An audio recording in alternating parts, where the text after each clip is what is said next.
guys, welcome back to my YouTube channel, and this is another episode of my Campus Quest story. Today I have a guest with me, Israel. Yeah, so I'm so excited about this episode, and today what he's going to be sharing with us is Campus Quest stories. And by the way, before we get into the video, if you haven't subscribe to this channel, like this video if you like it, and comment down below if you have any questions or anything that you'd like to share. So yeah, Israel, let's get into the video. Let's go.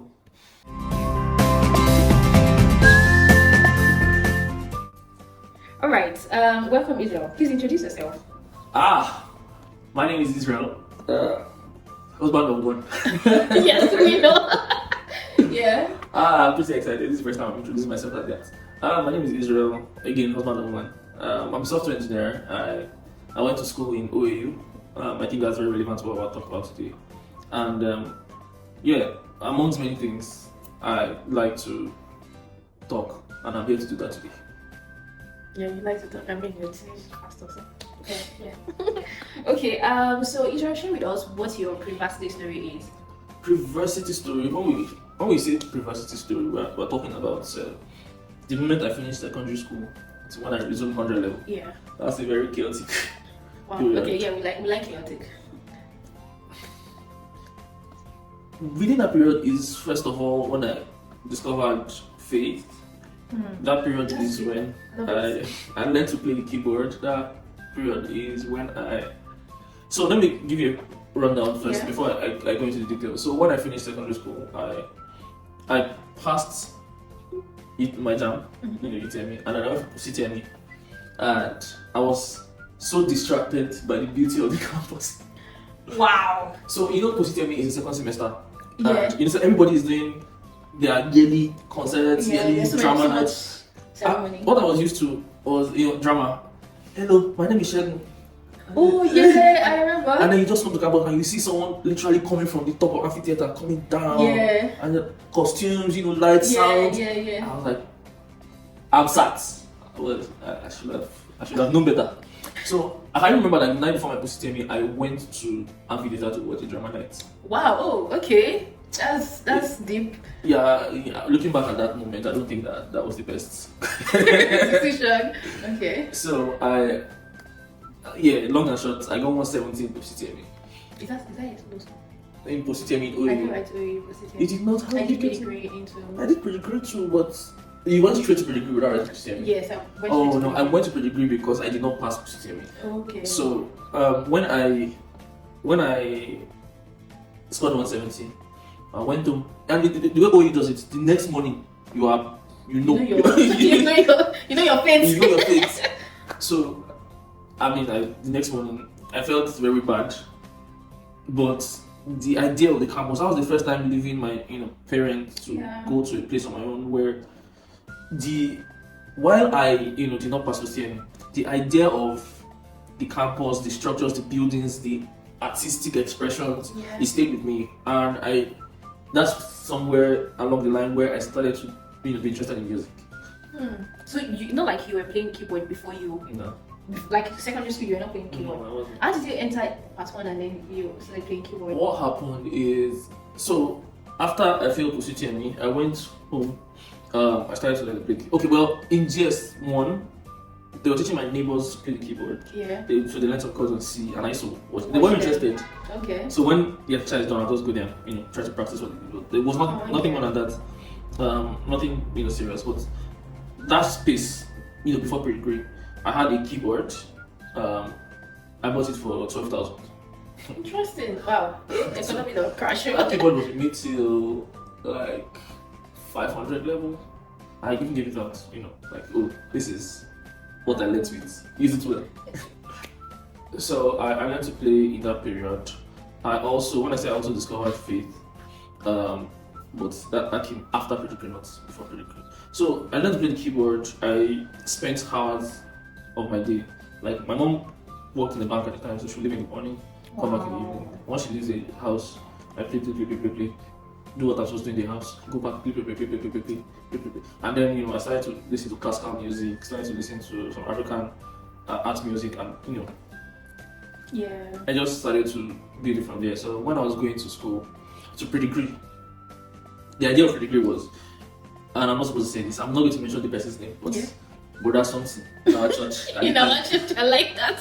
Brother something. Something. For the sake of this thing, I'm going to say brother Imini. Faith. Brother Faith. Faith is not become my friend, but Brother Brother Faith. Brother Faith had been writing jam for 7 years Ooh. and he had not passed. And there's this thing about, staying back at home for long. See finish starts to enter it, there's this level of disrespect that starts to enter from the other people and all of that. Anyone who has been at home for, you know, even if you've not been at home, you see the way they treat people who have been at home for a number of years. So, my mom did not want that. She said she wanted to get a loan from the bank to, send into pedigree. I remember the morning of the day was supposed to pay. My mom hid the money, like she kept it so careful, like she didn't remember the money was supposed to pay. She now thought somebody had stolen it. She was just, this was 152,500 naira. She was rolling on the floor. Hey, what if I bury? Where will I see this money again? That 152,500. And Oh my God. it was not funny. I was just, God, please, if it's by miracle, let this money happen. And then I said, Mom, have you checked this place? She said, I've checked everywhere. And then at the end of the day, she went to check again. She just saw one envelope. She said, what envelope is this? She opened it. Is the what envelope is this for me? So she removed it from where she got it from like from the bank. Because GT Bank used to give these cash bags. She removed it, put it in an envelope, put it inside the wardrobe, covered it. I see 52,000. And at the time, It was a lot of money. So I went to pedigree. And I think you're in pedigree. I think so you have a friend group, Precious. I didn't have those groups. No, you didn't have them then, but I knew the Precious pedigree. Yeah, I knew her pedigree. Oh, It's Precious is very hard to. very easy. Store. Yeah. I knew Precious from pedigree, and I probably knew you from pedigree. I'm not sure, but it's a small space. Everybody sees everybody, but you just do. UJCM pedigree. No, I did not. Was there UJCM pedigree? No, it was UJCM. Oh yes, there was UJCM church. God Seekers Generation. That was. Yeah. That was it. Were you part of that? Yeah. Oh. Yeah, I was friends with many of you guys. She for me, Testimony. Yeah, those guys. Yeah. But I was in Spirit Chapel at the time. Okay. And then there was Redeem Love and Peace. Yeah, I know Love and Peace, yeah. Music guys. Yeah. And all of that. So, after pedigree, I went home and was bored. And I started to read my Bible. Wow. Like, okay. I mean, it's funny because in pedigree, I was the head of the choir in my church. Yeah. And while I have so many lessons in there, or let me say I learned a lot about spiritual leadership. Primary one is that you cannot lead God's people without prayer. But I don't know how much detail I'm going to here, but I learned that from there. But when I go home, I started to develop a relationship with. I just Wow, I love the angle to that story.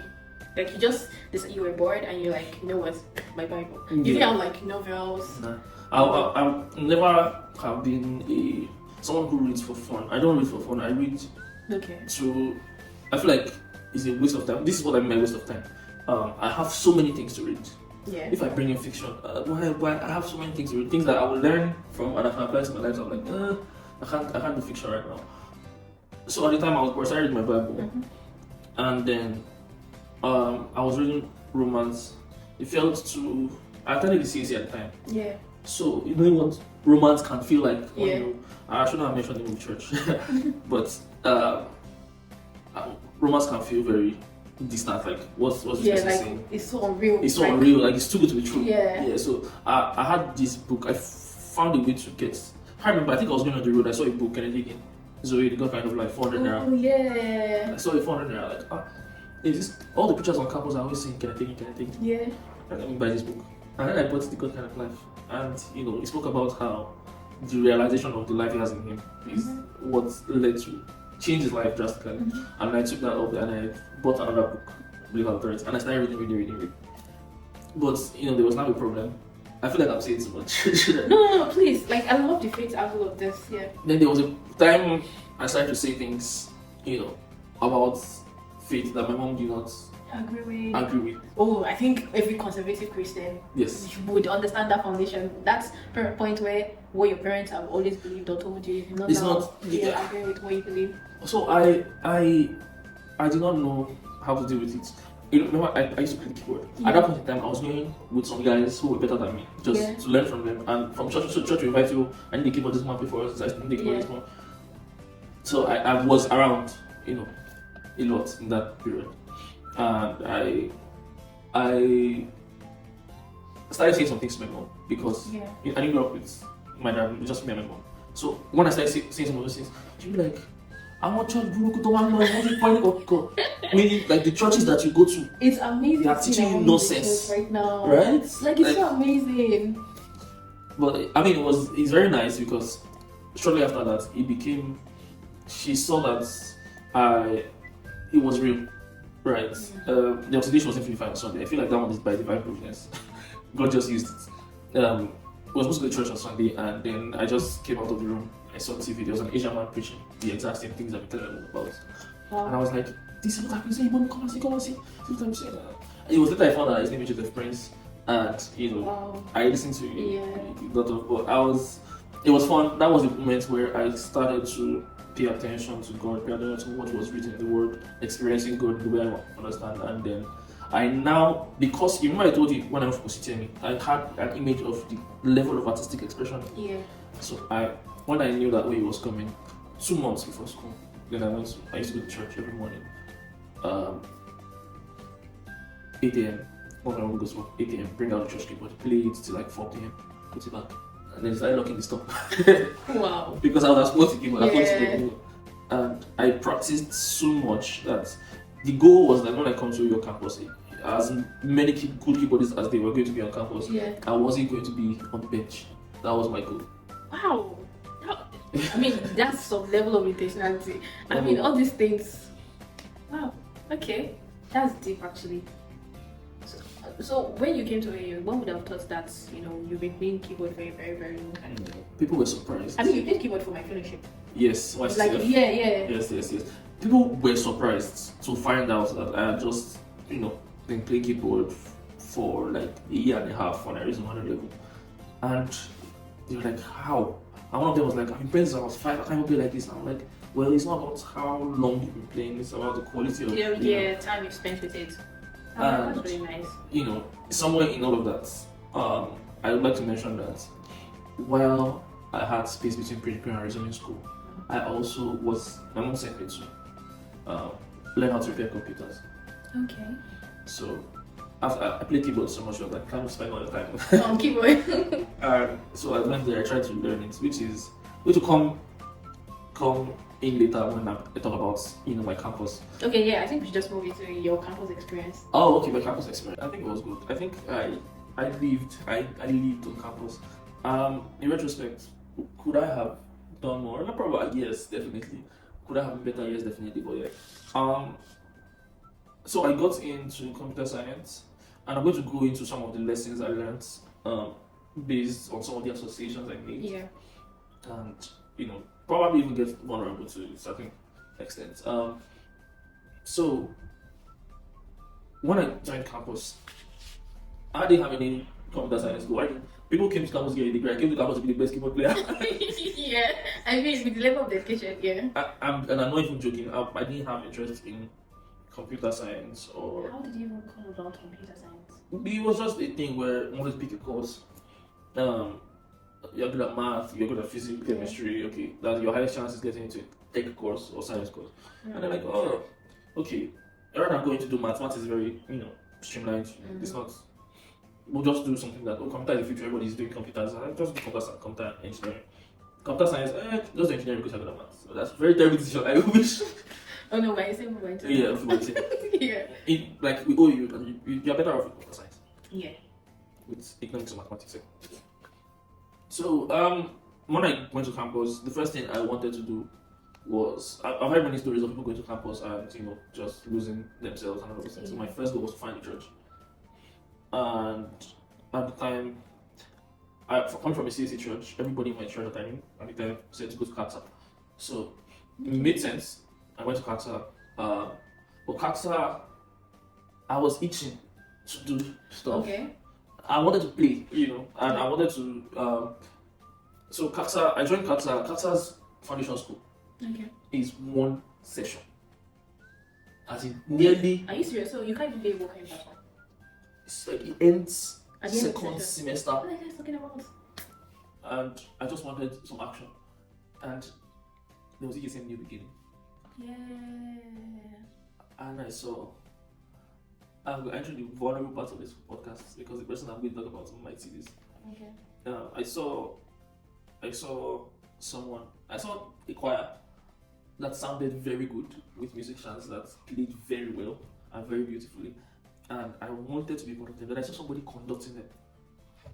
So man, I'm like, this guy must be so good. Yeah. Only to find out that later that, he was from Qatar. Okay. Yo, I mean, I found a mentor. Well, I found a mentor. For the sake of, respect, I'm going to keep a lot of things, Yeah. the details out of it. But I met him. He took me under his wings. He took me from being a keyboardist to be a composer to be a music arranger. Yeah, I remember your song. That song that you composed that is not released in the world. The choir director.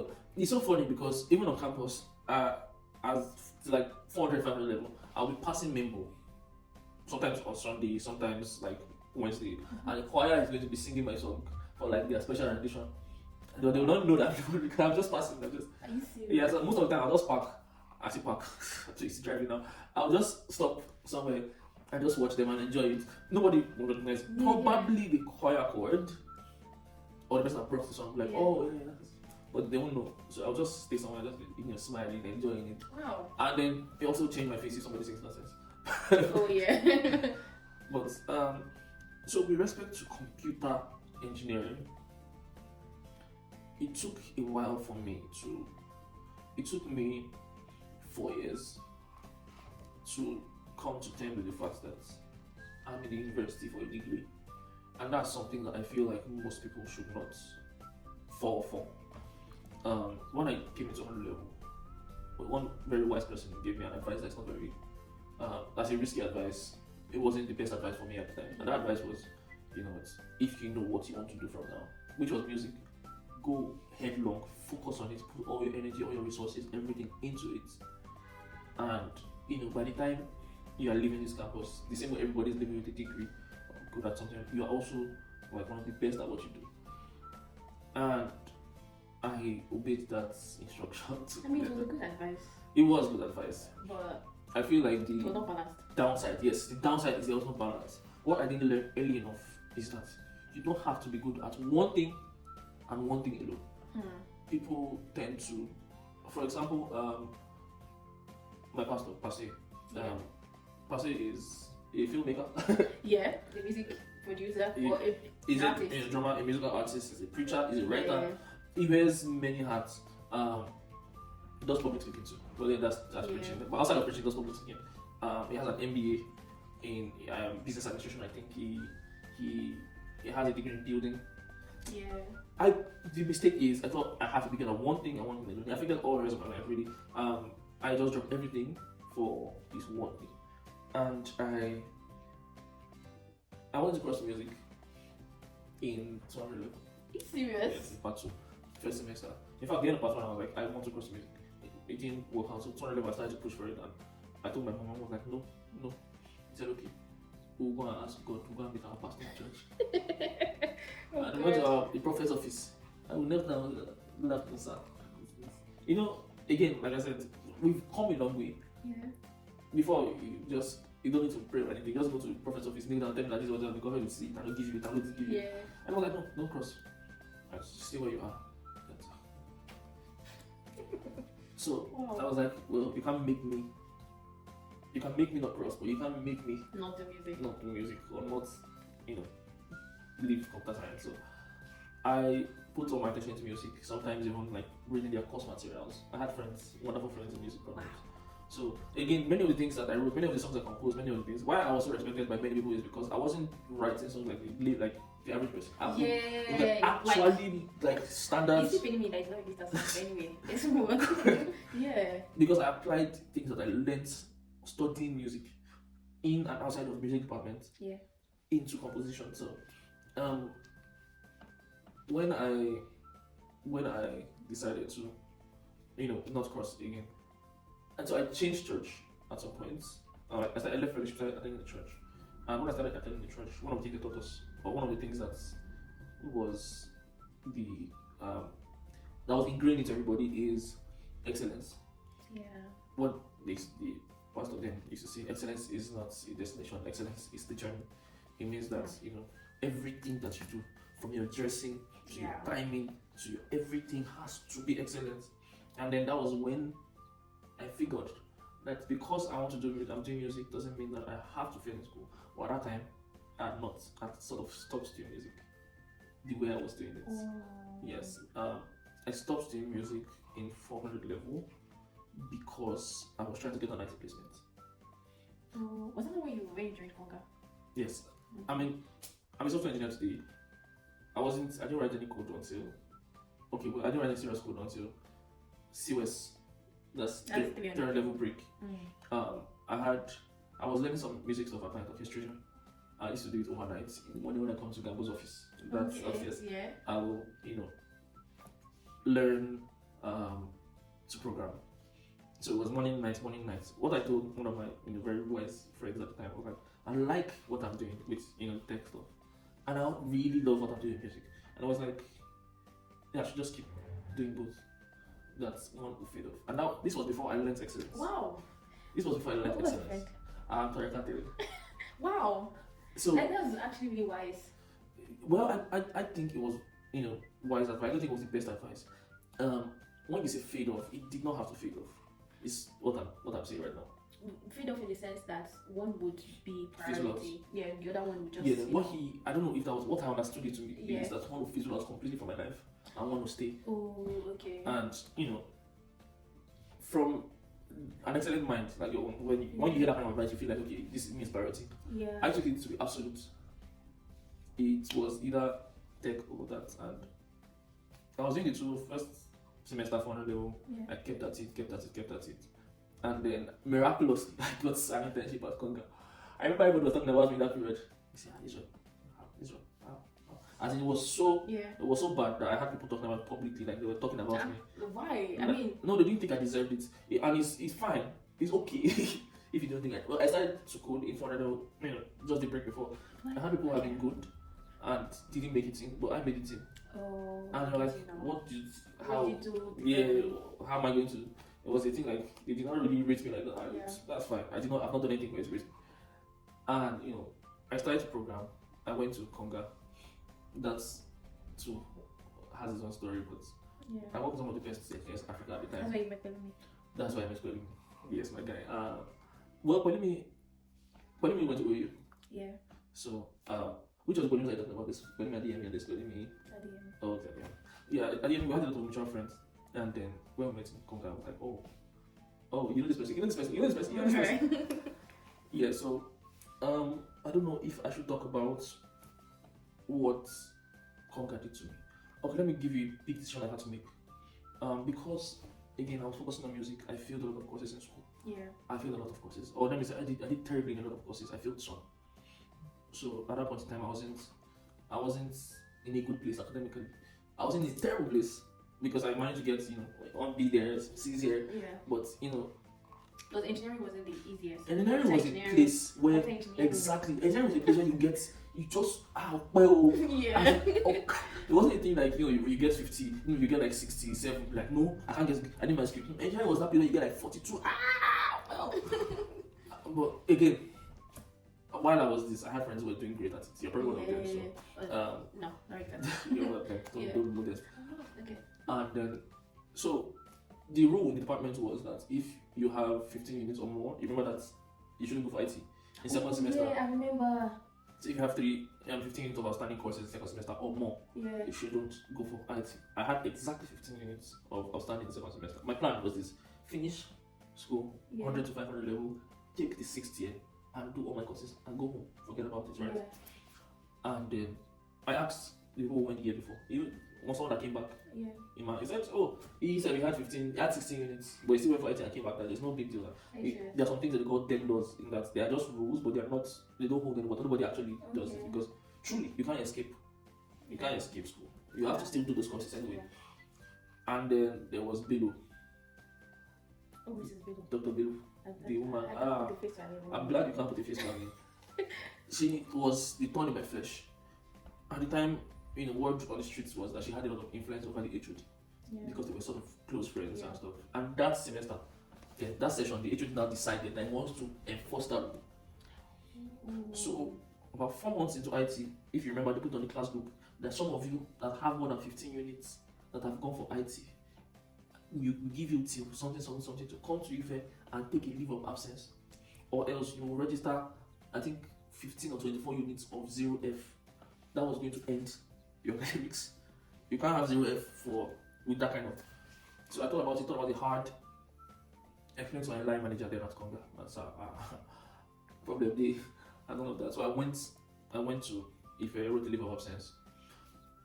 It was a tough decision to make. Yeah. Because leave of absence will mean that I have to do IT again. Yeah. And that takes me from 1 year to 2. I think that was when Femi said dropouts. Yeah, I think that was Femi dropouts. Yeah, I know him. Yeah, because we came to school together. I saw him when he said, "Oh, he had the issue, but it doesn't make it happen to you. It doesn't have that time." And it was a tough period for me, borderline depressing. Probably depressing. Right. And I had to make that tough decision. And yeah, I finished not very long ago. I had to do everything again. Like after I went back to those courses, some once I had taken we make a plain stupid something like SCR.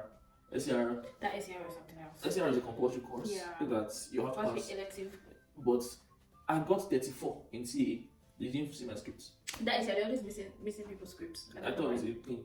I thought it was just a thing in movies. They didn't see my scripts. I battled it for like 3 years, 4 years. Are you serious? Yes, but they were like, and it's so disgusting because lecturers will tell you just want to do it again. Yeah, like hello. Just want to do it. What do you mean? Just want to do it. Exactly. So I did the family level. I did my extra year courses. Coming from Ibadan, I was already living in Ibadan at the time. Was I? No, I was also in Ife. I was in Ife. The one I had to come to the place for, come to Ife from Ibadan for was IT. I did IT again and then had to take the exam. There's an exam you do after IT, so I went back to take the exam. And everybody was like, who is this person? I know you from that time when I was already around. Yeah. It's fine. I mean, I'm glad that everything is now it's a sweet story, because I mean, where you are now does not really your story does not define where you are. No, it doesn't define, but it gives a lot of context to some of the things that are going in my life right now. For example, one part I didn't mention was in 200 level to 300 level, I thought I was dumb, and I'm not joking. I thought that I didn't have the mental capacity to. I wasn't smart. I thought my brain couldn't carry things. The only thing that made me feel smart was music. So I wasn't assimilating anything. My brain wasn't working. I'll take the random cognitive tests and I'll be so terrible at it. I couldn't. It's not until about how many years later?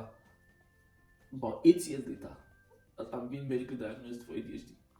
Oh. So it means that I've battled a lot in the past, even growing up, with something that I had no idea. Yeah. And now I'm fixing. So that gives a lot of context to. That's serious, because I feel like there's so many people that are going through like that kind of thing. Yeah. They feel like it's something wrong with them or something, and they can't manage it because they don't even know what it is. Yes. How did you get your diagnosis? Mine was even very. I just feel like it was coincidental. Someone was talking about their ADHD symptoms, and it sounded like me. Oh yeah. Sounded like me. This was 2022, and I started to read, and I'm like, this is so. As of 2022, I started to feel like, okay, I might have this thing. So, rather than I didn't know how to find solution. Yeah. Where abroad you can just go and see therapists. Yeah, I didn't know where to find therapists. I didn't know where to do all of those things. So what I just decided to do was I started to go to YouTube, watch things that will help the situation, and apply it to my life. I applied it to many things. This year I got medically diagnosed because I eventually was able to find someone in UCH. And sometimes when we're talking about this, we're like, oh, you've done good for yourself in that. Yeah. You have tried I think you have to actually. manage yourself. Thank you for that. It's very encouraging. No, like your when people see you outside now and they don't know your story, they feel like, oh yeah, this guy had it like all along. I mean, you had everything you needed. Yeah, someone like, no told me. challenges. Yeah, someone told me that, oh, like I look like when what's good you could say, oh, you. I said, which oh, you? I said, oh, you fair. Yeah, you didn't go to Bab Covenant. I'm like, no. And I said, give me a second. So I brought out my phone. I showed her a picture of me conducting the choir from. Yeah, but back Ole. then. And she's like, oh, okay, I believe you now. Wow. Like, Yeah, you don't look like what you've been through. So, I mean, you said some part of your post-varsity story. mhm. Is there anything like you want us to know about in your post-varsity story? I feel like one thing that you have to be prepared for is that campus is a bubble. Campus is a bubble, as in it keeps you in a certain. Yeah. You don't know what's going on. Yeah, I agree. That's why there's a mentality, there's a shift in mentality when students come back from IT. There's a like. Yes, There's IT that- helped me. Like IT, after IT was a change for me. Like, I remember it was different. we speaking in ODLT, no ODLT, BOOA. Which one is that big one? BOC. Yeah. BOC after IT about IT about how we wanted to be push our skills and make sure that we are good enough to compete in the market and like this school there's nothing there again. Let me just Yeah. take a step to the side. This is something that came to me 100 level that I feel like nobody should ever fall for, and that statement is that school is a scam. Yeah. School is not a scam. I wish I knew earlier. School is not at the time. It looks like it was because in Nigeria graduates were not there was nothing that was going on, right? But school is not. It opens you up to so many opportunities that you will otherwise not. And the moment you are able to get out of this country, you find out that school puts you in the kind of position that you cannot be, you will never be in if you don't go to school. Yeah. There are companies, even with your engineering experience and all those things, that if you don't have a degree or something, you cannot get to some kind of position. So yeah, school is not a scam. But School is not. back to what I was saying. So there was the moment you leave school and you are responsible for yourself. As a guy, I would recommend don't go back to your parents' house.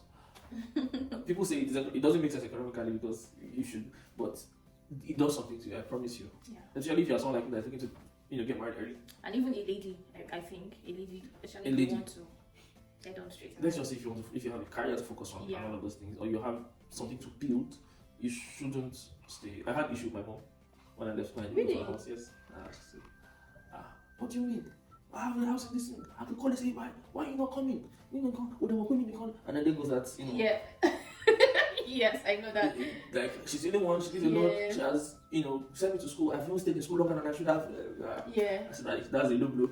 But one thing that is very important is that, or let me talk about my university. My university, I prioritize things that were important to me, things that I recognize my values, which is serving the Lord, having quality friendships, and after moving to Ibadan, moving to Ibadan was also a story of its own. Like I said, I had Abuja, Kaduna, and Yeah.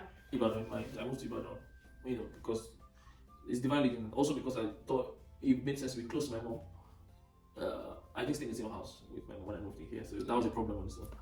But months after, she was saying that, thank God for giving me the wisdom for collecting another house. That's Thank God, thank God I got. I said, yeah. I like the fact that your mom comes out now, like, Yeah, she does. like- Funny, something that she told my wife. She said, oh my, me motto. I'm like this child. I'm not the one who like. It's God who helps me. And then she said some things that touched me. For example, I got flogged a lot growing up, Yeah.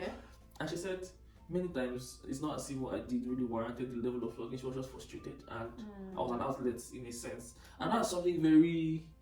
Most parents Wow. rather die than admit. That's it. Like, wow. That was why now can produce his own trauma. Yeah. It's just the sincerity means a lot to me. Yeah. So I moved to Ibadan. The first thing I did was to find a church, make sure I started serving the church, Yeah. and surrounded myself with that was another story entirely with the best kind of people that I could find who had similar values. Paid attention to my career, my job. In school, okay, most people have a plastic chair, plastic table. Mhm. Now you are coming to a point where you are responsible for your health, for your, you have to get a good chair for your work, or else you have backaches that will cause you pain now and in the future. You have to pay attention to the correct posture when working. You have to not order food All the time. I mean, And eat right. you have to eat Because, right. yeah. You have to be healthy. Your bulb will break. You have to. fix it by yourself. I mean, yeah. So coming out of school brought me to that world, and I took it slow. I did not get a big apartment. I got a mini flat, empty when I moved in, and not so empty when I moved out. but just made sure I did not pressure myself. Yeah. And I thank my God that I wasn't going after girls. Yeah. I mean, you shouldn't. It saves you money. You shouldn't. I mean, I'm a Christian. Apart from that, it's just a thing that I thought was not a very wise thing to do. Yeah. And look at God. I met my wife in church. Yeah. I need to see. You need to see his wife, by the way. Okay. Anyway, do you have any regrets? I have many regrets. I mean, you mentioned some of them already. Yes, on campus, do I have many regrets? I have many regrets. One of them is the fact that I did not pay attention to my academics. I thought I had to be good at one thing, and one thing alone, and be the best at one thing. It's general idea. People still say specialization. Have one thing that you're so good at, nobody better than you. But the truth is that someone somewhere is probably better than you. Yeah. And the person probably has many other things that they are good at too. So I regret not paying attention to my academics and limiting myself to being good at one thing. That's a major regret from school. So is there any lesson you want someone watching this video, one particular lesson that you want to pass on? I don't have one, I have a couple. Okay. The first is don't lose your faith. Make sure that you keep God in all that you do. No matter how many mistakes you make, He will find a way to make it beautiful. He will find a way to bring you back on track. He will find a way to bring meaning out of your life. That's a safeguard for all the mistakes that you can make. Yeah. And then, or not even for any mistakes if you pay attention to Him. Another advice I'll give is that be excellent. That means be good at what you do. Be good at everything that you do. You don't have to be the best at everything that you do. Maybe find something to be the best at, but be good at many things. I learned recently that intelligence isn't just you focusing on one thing and being good at it. You find a way to increase your intelligence by learning different things. For example, learning a new language, learning to play a musical instrument, if I want to advise anyone who's on campus today, I think you should learn a lot. Do what you are doing, do it well. Be excellent in your academics, be excellent everywhere. Or learn many things. Who says you cannot, and those things are cheap on campus. You just see 5K, learn French over this. Why not? Yeah, learn French. Especially if you go to a federal uni. Yes, exactly. Federal universities are learn to play the guitar, learn a new language, learn to play chess, be very intelligent, read, your school books, and then read wide. Make friends. I did this one very well. I made very quality friends. Some of my best friends right now are people who went to school together. Yeah. And that's most of it. If possible, you don't necessarily need a relationship. Actually, but some people you don't find their soulmates on campus. So. Some people do. I was in a relationship from part 3 till after university. So, but I just think that in retrospect, while it was a wonderful relationship, while it lasted, I believe that you would rather. Because I'm married now, I understand what commitment in a relationship means and what it will demand from you. And I believe that while you are on campus, I don't believe you should be giving that commitment. Sometimes when you have someone who is in a lower level or lower class than you, and both of you, you graduate, you are in the real world, you are in campus world, there's disconnect and there's problems. But I just believe that there's an emotional investment and mental commitment that goes into a relationship that you could really use in other areas of your life in that period. So this is an opinion, you don't have to be it's just what I think from my experience, and trust me, I have been on both ends. I've had it good, I've had it bad on both ends. But yes, that's the last advice for today. Okay, it's been really, really nice today. I mean, I learned so many things today. And if you're out there and you've learned something from this video, or you have a comment, you have a different opinion about relationship, maybe by all means, please drop it in the comment section down below, and like this video, share with your friends, and subscribe to this channel if you haven't subscribed. And I will see you in the next episode. Thank you so much, Israel, for joining me. I'm really grateful. Thank you so much. And bye, guys. Bye. Bye.